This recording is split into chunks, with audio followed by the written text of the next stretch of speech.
ఓం నమ శివాయ. శివాయ నమ. మహాశివరాత్రి విశేషాలు ఈరోజు మనం తెలుసుకుందాం. ఇది మన హిందువుల ముఖ్యమైన పండుగ. ఈరోజు లింగ ఆవిర్భావం జరిగిన రోజుగా చెబుతుంటారు.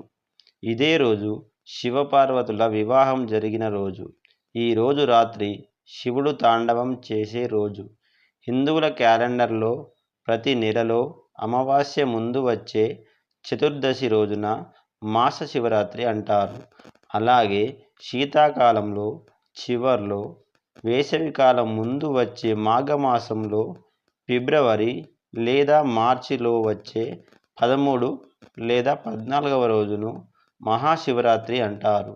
ఈరోజు చేయాల్సిన ముఖ్య పనులు: శివునికి ఉపవాసం, జాగరణ, బిల్వపత్రాలతో పూజించడం, అభిషేకం చేయడం, శివుని యొక్క గుళ్ళను దర్శించడం మొదలగు కార్యక్రమాలు చేయాలి.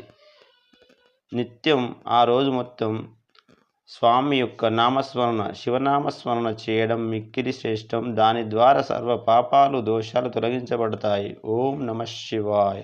శివాయ నమః.